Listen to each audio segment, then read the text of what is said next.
तो भागवत का पहला शब्द है जन्म। भागवत का पहला वाक्य क्या है, सेंटेंस क्या है? जन्माद्यस्य यतः। भागवत का पहला वाक्य है जन्माद्यस्य यतः। ये सूत्र है जिसको भागवत के प्रथम श्लोक में सबसे पहले रख दिया। ये सूत्र कहां का है? वेदांत का प्रसिद्ध सूत्र है ब्रह्म सूत्र।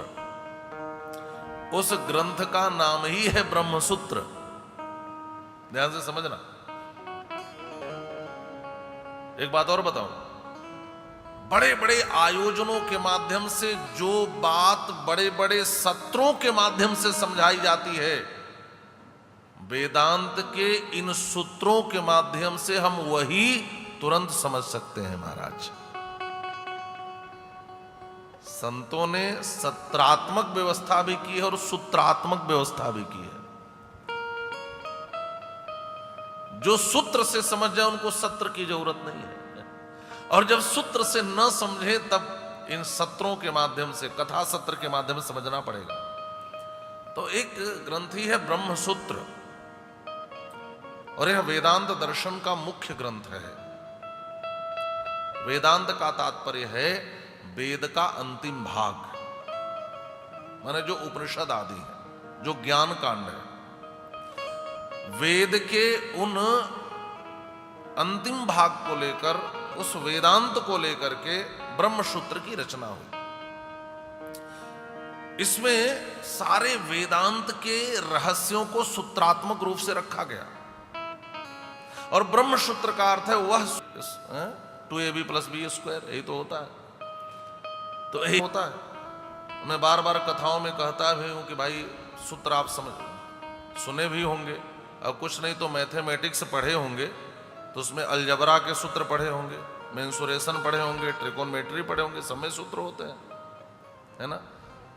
a + b का whole square is equal to a² +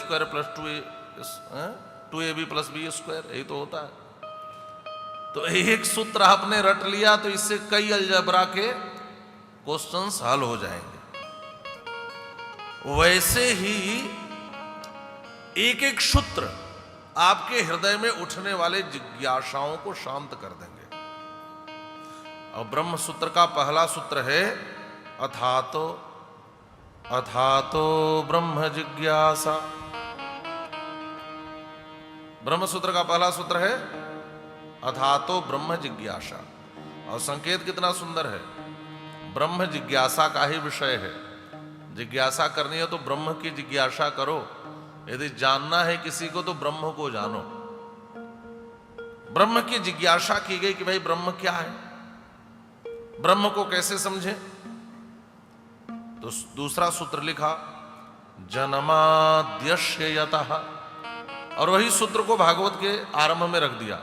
जन्माद्यस्य यतोऽन्वयादितरतस् चार्थे स्वभिज्ञः स्वराट्। अब जन्माद्यस्य यतः का अर्थ क्या है? यतः यस्मात् विश्वस्य जन्मादिर्भवति। यह जो विश्व है, यह जो संसार है, यह संसार जिससे सृजित होता है, जिससे पालित होता है, जिससे संहरित होता है, जो इस संसार का सृजन करता है, जो संसार का पालन करता है, जो संसार का संहार करता है, उसी को ब्रह्म कहते हैं। बात समझ में? वही ब्रह्म है। उस ब्रह्म को, इसमें प्रमाण क्या है? तो कहा शास्त्र योनित्वात्, तीसरा सूत्र रख दिया। ईश्वर कौन है? कहा वह शास्त्र योनि है, माने शास्त्र ही उसमें प्रमाण है। तब किसी ने एक प्रश्न उठा दिया कि भाई शास्त्रों में तो, वेद में हमें उसका समन्वय करना चाहिए। श्रुति भी है और सगुण श्रुति भी है। केवल सगुण भी ईश्वर को नहीं माना जा सकता और केवल निर्गुण भी नहीं माना जा सकता, क्योंकि श्रुतियां तो दोनों का प्रतिपादन कर रही हैं। लेकिन समस्या यह है कि कुछ लोग जब यह कहते हैं कि केवल निर्गुण ब्रह्म है और कुछ लोग जब यह कहते हैं केवल सगुण ब्रह्म है, तो समस्या होती है। तो हम क्या करें? तो चौथा सूत्र रखा, तत्व समन्वयात। हमें उसका समन्वय करना चाहिए। निर्गुण सगुण दोनों को समन्वित करके समझो। नहीं तो बहुत से लोग हैं जो निर्गुण सगुण में, निराकार साकार में उलझे रह जाते हैं, जीवन बीत जाता है और समझ ही नहीं पाते ब्रह्म निर्गुण है कि सगुण है। और जब लोग नहीं समझ पाए तो कुछ लोग केवल ब्रह्म के निर्गुणत्व का प्रतिपादन करते रहे, कुछ केवल सगुणत्व का प्रतिपादन करते रहे, और ऐसा ऐसा प्रतिपादन किया कि वेद शास्त्रों को बुखार चढ़ गया महाराज।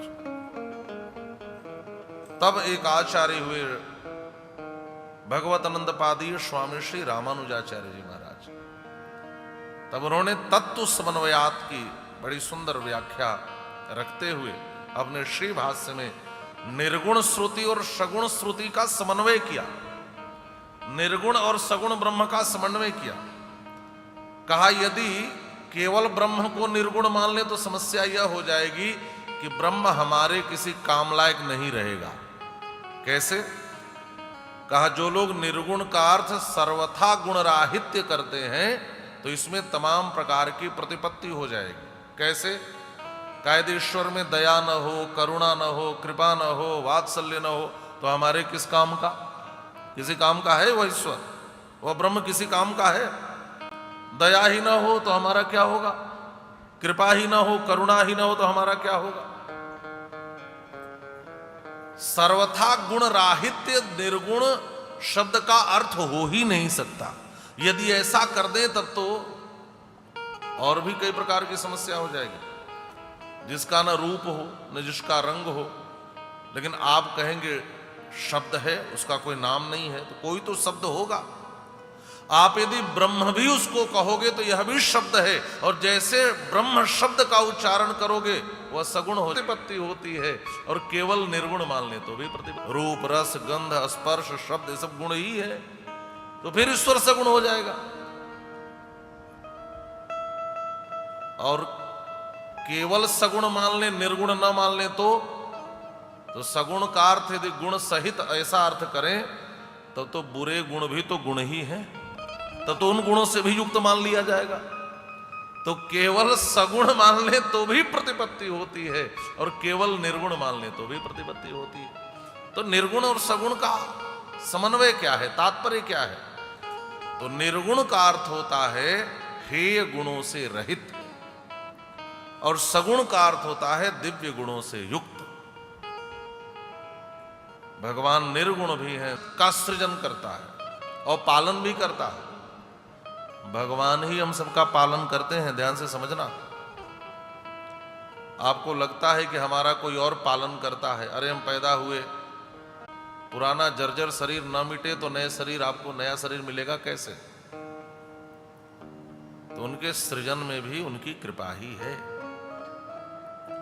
अन्वयात इतरतः, अब उसको समझें कैसे? का देखिए दो शब्द जो है दर्शन के हैं, और थोड़ी गंभीरता से आप समझेंगे तो बात समझ में आ जाएगी। इतर का अर्थ है यहां व्यतिरेक। इतर माने होता है व्यतिरेक। अन्वयात इतरतः माने अन्वय और व्यतिरेक से हमें उस ईश्वर को समझना चाहिए, उस ब्रह्म को समझना चाहिए।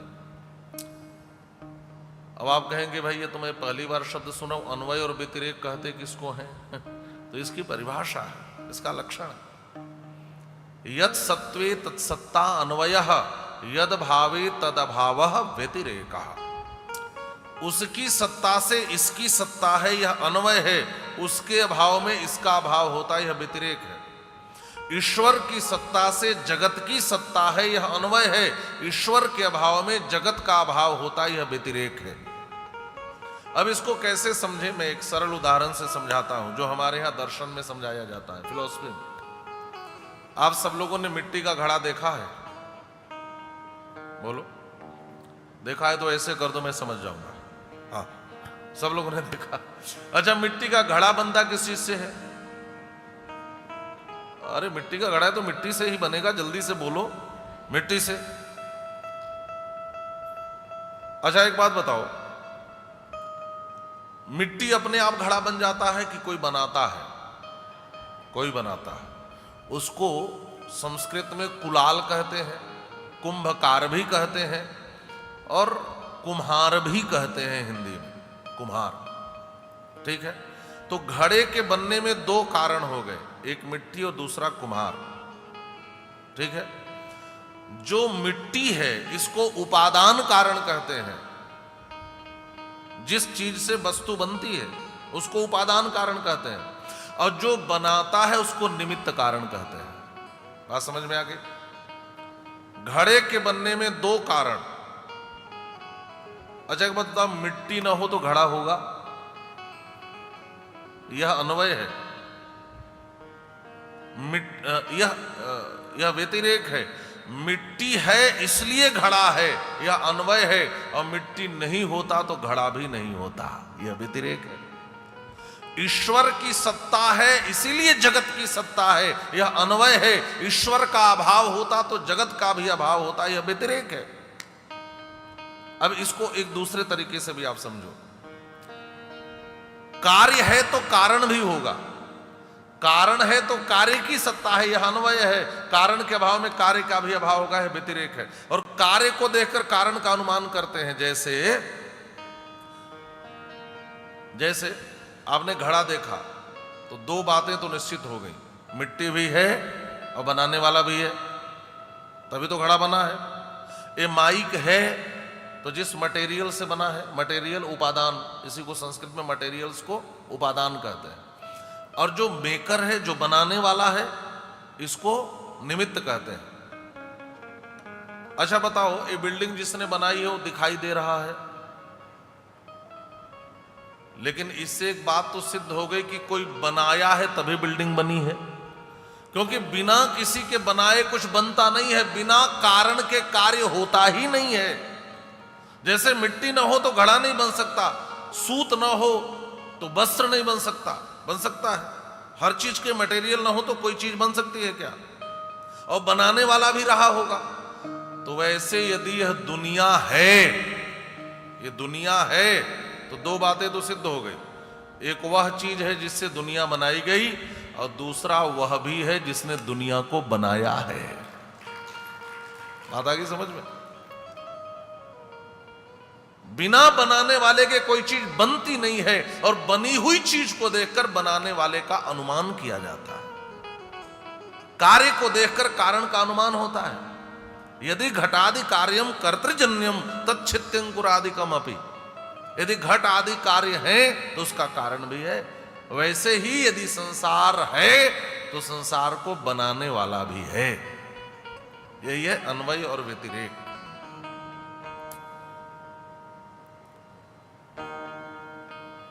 जन्माद्यस्य यतोऽन्वयादितरतस् चार्थे स्वभिज्ञः स्वराट्। अब किसी ने पूछा कि क्या भगवान दुनिया बनाने के लिए कोई एडवाइजर रखते हैं?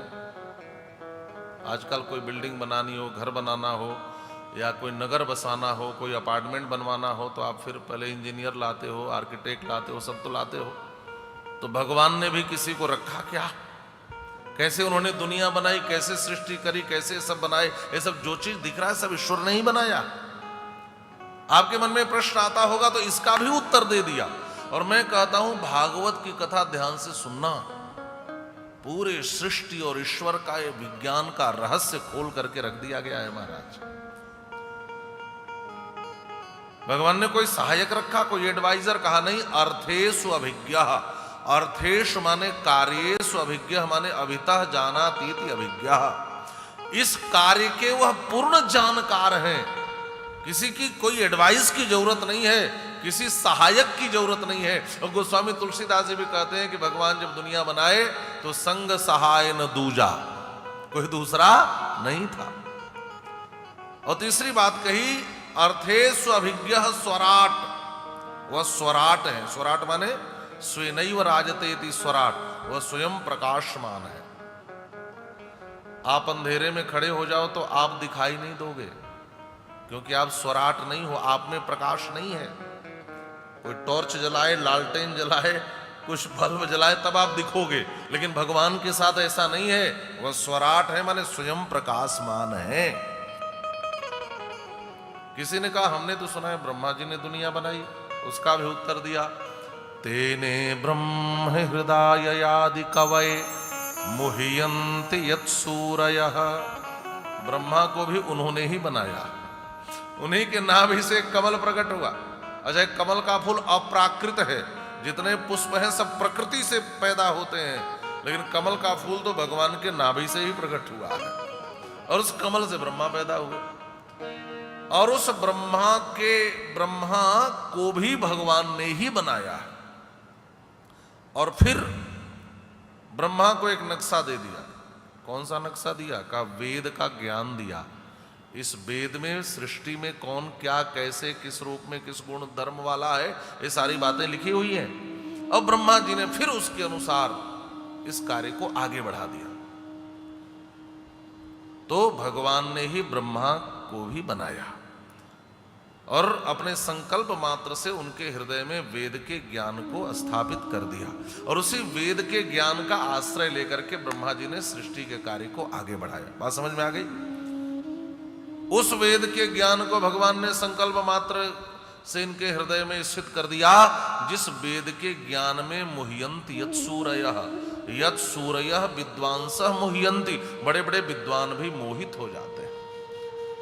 तेने ब्रह्म हृदयादि कवये मुह्यन्ति यत् सूरयः तेजो वारिमृदां यथा विनिमयो यत्र त्रिसर्गो मृषा धाम्ना स्वेन सदा निरस्तकुहकं सत्यं परं धीमहि।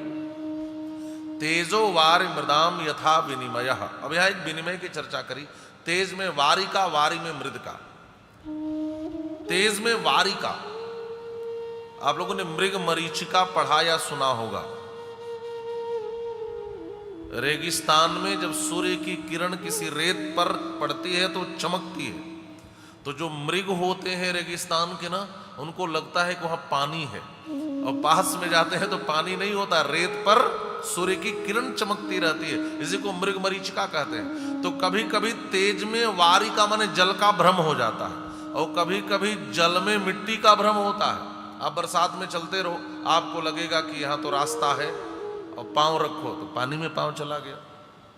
तो जल में मिट्टी का भ्रम होना, यह विनिमय है, सब मिले हुए हैं। लेकिन यह जो भ्रम है वह तो मृषा है, लेकिन वारि, तेज और मृद, यह तीनों जो है वह अमृषा है, वह तीनों सत्य हैं। तेजो वारि मृदाम यथा विनिमयो यत्र त्रिसर्गो मृषा। और एक बात और समझ ले, भगवान से अलग यदि कोई माया को देखे तब तो वह मृषा है, लेकिन यदि उस त्रिसर्ग में परमात्मा को देखे तब वह अमृषा है, वह सत्य है। धाम्ना स्वेन सदा निरस्तकुहकं सत्यं परं धीमहि। वो जो स्वयं प्रकाशमान परमात्मा है, सारे कुहक को पुराण है, इसमें और कुछ भी नहीं है। से परम सत्य स्वरूप परमात्मा का हम ध्यान करते हैं। सत्यम परम धीमहि। एक बात और है, धीमहि शब्द वेद का है, और जन्माद्यस्य यह सूत्र वेदांत का है। वेदांत और वेद को प्रथम श्लोक में ही रख दिया। इसका मतलब स्पष्ट कर दिया कि भागवत में और कुछ नहीं है, वेद वेदांत का सार ही श्रीमद् भागवत महापुराण है, इसमें और कुछ भी नहीं है। अब आपके मन में प्रश्न उठता होगा कि भाई भागवत के प्रतिपाद्य तो भगवान श्री कृष्णचंद्र है, तो यहां तो कृष्णम परम धीमहि कहना चाहिए, सत्यम परम धीमहि क्यों कहा? तो कहा देखो, यदि कृष्णम परम धीमहि कह देते तो जो राम जी के भक्त हैं वो कहते कि भागवत की कथा तो केवल कृष्ण भक्तों के लिए है। तो कहा भाई चलो रामम परम धीमहि करके देख लो। कहा रामम परम धीमहि कर दे तो जो शिव जी के भक्त हैं वो कहेंगे कथा तो राम भक्तों के लिए है। तो कहा शिवम परम धीमहि कर दे तो तो कहा जो देवी के उपासक हैं वो कहेंगे कि ये कथा तो केवल शिव जी के उपासकों के लिए है। तो कहा कि ठीक है, शक्तिम पराम धीमहि कर दे। तो कहा अलग अलग नाम रखने की अपेक्षा सत्यम परम धीमहि कह दो तो सत्य से श्री राम का भी बोध होता है, श्री कृष्ण का भी बोध होता है, श्री शिव का भी बोध होता है, भगवती का भी बोध होता है। अथवा ये कहें कि हर देवी देवता तो सत्य स्वरूप ही है। सत्य कह देने से सबका बोध हो जाता है। महाराज तो ये बताया कि यह ग्रंथ सार्वजनिक ग्रंथ है, यह व्यष्टिगत बात नहीं करता, यह समष्टिगत चर्चा करने के लिए है। सत्यम परम धीमहि, उस परम सत्य के ध्यान से भागवत का आरंभ किया।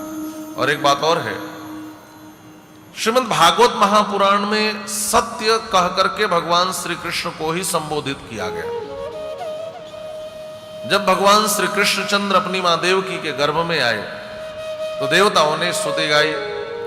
उस स्थिति को गर्भस्तुति कहते हैं। सत्यव्रतम सत्य परम त्रिसत्यम सत्यस्य योनिम निहितम च सत्ये सत्यस्य सत्यमृत सत्य नेत्रम सत्यात्मकम त्वाम शरणम प्रपन्ना।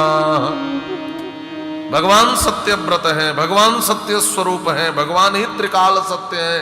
तो सत्य सत्य सत्य सत्य बारंबार भगवान के लिए कहा, भगवान श्री कृष्ण के लिए कहा। तो यह स्पष्ट भी हो गया सत्यम परम धीमहि मतलब कृष्णम परम धीमहि। एक बात और है, इस सत्य से ही भागवत की चर्चा का आरंभ है। और पूरे भागवत में बारंबार सत्य सत्य सत्य की चर्चा क्यों? बकरी को कुत्ता कह रहा है, लेकिन दूसरे चौराहे पे जो दूसरा ठग खड़ा था उसने कहा भाई साहब एक कुत्ता लिए कहां जा रहे हो? तब उसे पहली बार थोड़ा डाउट हुआ, एक आदमी गलत हो सकता है, दो कैसे गलत हो सकते हैं? हम जिसे बकरी समझ रहे हैं कहीं ये कुत्ता ही तो नहीं है। और बार बार वो कुत्ते के मुंह का ध्यान करे, बकरी के मुंह को देखे। और जैसे तीसरे चौराहे पे पहुंचा, जो तीसरा भाई था वो भी ठग था, वो खड़ा था। उसने कहा भाई साहब एक कुत्ता लिए कहां जा रहे हो? तब उसे कंफर्म हो गया कि एक आदमी गलत हो सकता है, दो गलत हो सकता है, तीन तीन गलत कैसे होंगे? इस घटना का तात्पर्य यह है कि किसी झूठ बात को कई लोग यदि कहें या सच है सच है सच है, तो हमारी बुद्धि भी उस झूठ को भी सच मानने लगती है। तो हमारे जो संत हैं, हमारे जो शास्त्र हैं, हमारे जो आचार्य हैं, वो कहते हैं कि भारतवासियों सुनो, अपने जीवन में सत्य को इतनी बार दोहराते रहो कि तुम्हारे जीवन पर झूठ हावी ही ना हो सके। बारंबार सत्य सत्य सत्य सत्य करते रहो ताकि तुम्हारे जीवन में झूठ आ ही ना सके। और एक बात कहूं, हम भारतवासी तो सत्य के ही पुजारी हैं, हम सत्य में ही निष्ठा रखने वाले लोग हैं। और सत्य निष्ठता का सबसे बड़ा प्रमाण तो यह है कि हमारे भारत के गांव गांव में आज भी किसी के घर झूठ नारायण की कथा नहीं होती। किसकी होती है? सत्य नारायण की कथा होती है। बोलिए श्री सत्यनारायण भगवान की। बात समझ में आ गई? हमारे यहां कथा भी होती है तो सत्य नारायण की कथा होती है। वेद व्यास जी कहते हैं सत्यम परम धीमहि। हम उस परम सत्य के ध्यान से श्रीमद् भागवत महापुराण का आरंभ कर रहे हैं। दूसरा श्लोक भी बड़ा सुंदर है। धर्मः प्रोज्झित कैतौत्र परमो निर्मत्सराणां सतां वेद्यं वास्तवमत्र वस्तु शिवदं तापत्रयोन्मूलनम्। श्रीमद्भागवते महामुनिकृते किं वा परैरीश्वरः सद्यो हृद्यवरुध्यतेऽत्र कृतिभिः शुश्रूषुभिस्तत्क्षणात्। धर्मः प्रोज्झित कैतवोत्र परमो निर्मत्सराणां सताम् अत्र परमः धर्मः निरूप्यते। वेदव्यास जी महाराज दूसरे श्लोक में लिखते हैं कि मैं श्रीमद् भागवत महापुराण में परम धर्म का निरूपण कर रहा हूं। और यह जो धूर्तता से रहित है, तो माने धूर्तता से, छल से रहित है। तो परम धर्म किसे कहते हैं? परह मीयतेति परमः, जो परमात्मा को प्राप्त करा दे उस धर्म को परम धर्म कहते हैं। और भागवत में जिस धर्म की विवेचना है यह कितवता से रहित है, माने छल से रहित है, धूर्तता से रहित है। तो इसका मतलब है कि धर्म में धूर्तता है। तभी तो वेदव्यासी को लिखना पड़ा कि भागवत में जिस धर्म का वर्णन है इसमें कोई धूर्तता नहीं है, कोई छल नहीं है, कोई कितवता नहीं है। तो हमें समझना होगा कि धर्म की धूर्तता क्या है। का धर्म की धूर्तता यह है कि भगवान से संसार की वस्तु को चाहना, यही धर्म की धूर्तता है। ध्यान से समझना, ईश्वर से संसार की वस्तुओं को चाहना, भगवान से विशुद्ध भगवान को चाहना ही यह परम धर्म है। श्री कृष्ण से श्री कृष्ण को ही मांगो, यह परम धर्म है। श्री कृष्ण से दुनियादारी को मांगना यह धर्म की धूर्तता है। और समस्या याद यही है, आज तो हम धर्म ही इसलिए करते हैं कि हमें संसार मिले। अच्छा बताओ, दो आयोजन किए जाए, एक जगह के आयोजन में आप जाएं तो भगवान मिलेंगे, और दूसरे जगह के आयोजन में जाएं तो धन संपत्ति, पुत्र पौत्र, ऐश्वर्य, बिल्डिंग, ये सब मिले। आप किसको चुनेंगे? चुनेंगे तो उधर ही, भीड़ तो उधर ही दरबार में होती है महाराज, जिधर टोटके बताए जाएं, जिधर चमत्कार दिखाए जाएं, जिधर सांसारिक चर्चाएं की जाएं। लेकिन भागवत कथा की दृष्टि में यह धर्म की धूर्तता है, यह धर्म की कितवता है। भगवान से संसार की याचना करना, भगवान से विशुद्ध भगवान को ही चाहो, यह परम धर्म है। और श्रीमद् भागवत महापुराण में इस धर्म की व्याख्या की गई है। कठोपनिषद की एक चर्चा है, उसमें नचिकेता की कथा आप लोग कभी समय मिले तो जरूर पढ़ना। यमराज से उस बालक ने पूछा मोक्ष क्या है, तो यमराज ने पहले नचिकेता को बड़ा लोभ दिया, तुम्हें राजा बना दूंगा, तुम इस प्रश्न को छोड़ दो, ये दे दूंगा, संसार दे दूंगा, करोड़ों वर्ष तक राज्य करना। तो नचिकेता बालक ने बस एक ही बात पूछी कि महाराज करोड़ों वर्ष तक ही तो हो सकता है, उसमें भी तो तक लगा है, क्या कोई भी ऐश्वर्य हमेशा हमेशा के लिए हो सकता है? यमराज ने कहा बेटा सच तो यही है कि कुछ भी हमेशा के लिए नहीं है, हमेशा के लिए तो एकमात्र भगवान ही है। बात समझ में आ रही? उनको पकड़ लो, उन तक पहुंच जाओ, उनसे जुड़ जाओ, उनसे संबंध बना लो, यही मुक्ति है, यही मोक्ष है। हर चीज में एक भय है। यदि 1 करोड़ वर्ष का वरदान भी पालो कि आप राजा हो जाओ, तो भय इसमें यह है कि 1 करोड़ वर्ष भी किसी दिन खत्म हो जाएगा, है ना? यह धर्म की कितवता है। वेद व्यास जी कहते धर्म प्रोज्जित कैतवोत्र परमो निर्मत्सराणाम सदाम वेद्यम वास्तव मत्र वस्तु शिवदम तापत्रयोन्मूलनम। भागवत कथा का अधिकारी कौन? का जो निर्मत्सर लोग हैं, जिनके जीवन का मात्सर्य समाप्त हो गया है। मात्सर्य किसे कहते हैं?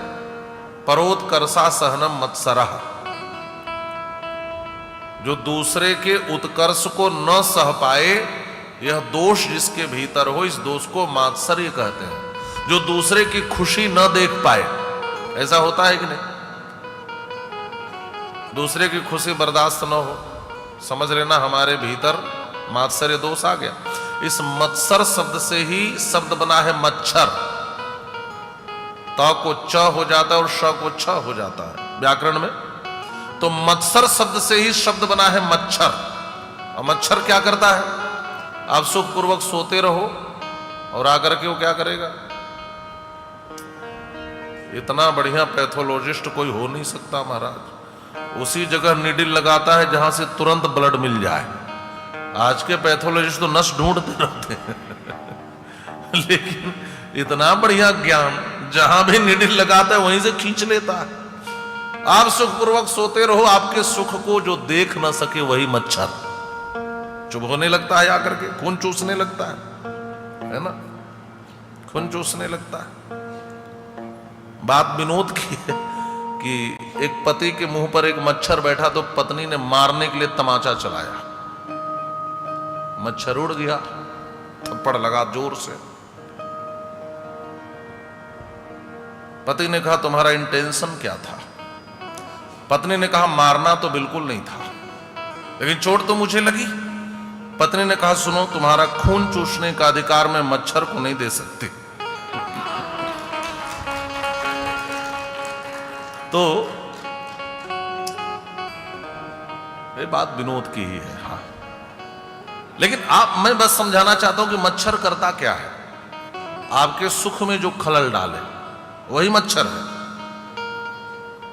जो आपको आकर काट दे। एक बात समझना, बाहर वाले मच्छर को भगाने के बहुत से उपाय हैं। गुड नाइट जलाओ, ऑल आउट जलाओ, और भी तमाम उपाय हैं, या मच्छरदानी लगा लो, या और उपाय से भगा सकते हो। लेकिन सबसे खतरनाक है भीतर का मच्छर। अरे उसकी 3 मंजिल बन गई, अरे उसकी 25,000 की ज्यादा कमाई हो रही है, अरे उसका, ये भीतर वाला मच्छर हमें काटता है ना। ये भीतर के मच्छर को मारो। किसी के सुख को देखकर जलो मत, किसी के सुख को देखकर सुखी हो, किसी की खुशी को देखकर खुश हो जाओ, किसी की प्रसन्नता को देखकर प्रसन्न हो जाओ, तो समझना आपके भीतर का मच्छर खत्म हो गया है। और भागवत की कथा यही सिखाती है महाराज। भागवत की कथा का अधिकारी ही वह है जिसके भीतर का मच्छर समाप्त हो गया हो। निर्मत्सराणाम सताम वेद्यम वास्तवमत्र वस्तु शिवदम तापत्रयोन्मूलनम। इस भागवत में वास्तु वस्तु की विवेचना है, वास्तव वस्तु की। यहां कोई भी डुप्लीकेसी नहीं है, कोई इधर उधर की बात नहीं है, यहां कोई मिलावट नहीं है। भागवत में जो तत्व है, नहीं मिलावट आ गई, वह वास्तव है महाराज, वास्तव। और वास्तव चीज थोड़ी जल्दी पचती तो नहीं है, लेकिन लाभ यही करती है महाराज। और शुद्ध देसी घी मिल कहां रहा है? मिल रहा है। जब शुद्ध नहीं मिलता तभी लोग कहते हैं कि घी पचता नहीं है। शुद्ध मिले तो पच जाएगा। ऐसा मिलावट का जमाना आजकल चल रहा है, क्या बताऊं। शास्त्रों की भी शुद्ध बातें लोग कहने से घबराते हैं, इतनी मिलावट आ गई। ग्रंथों में भी मिलावट कर दिया लोगों ने, मंदिरों में भी मिलावट कर दिया लोगों ने। पहले तो जो शास्त्र में भगवान वर्णित थे उन्हीं की मूर्ति रखी जाती थी, अब तो अपने से भगवान बनाकर उनके बगल में उनको भी बैठा देते हैं। हर जगह मिलावट है। एक आदमी जहर खाकर सोया और मरा ही नहीं, सुबह का हे भगवान जहर भी नकली आने लगा। हम विश्वास किस पे करें? आप विचार करो, आदमी किस पर विश्वास करे? इतना मिलावट का जमाना है, क्या मरना भी चाहो तो जहर भी डुप्लीकेट मिल रहा है, कहां जाओगे आप? लेकिन जो भागवत में वर्णित है, वेद्यम वास्तवमत्र वस्तु शिवदम तापत्रयोन्मूलनम, यहां पर वास्तव वस्तु की विवेचना है। वास्तव क्या है? वास्तवश्च, वास्तवीच, वास्तवंच। वास्तवश्च माने ब्रह्म, वास्तवीच माने माया, और वास्तवंच माने जगत। यही मूल 3 तत्व हैं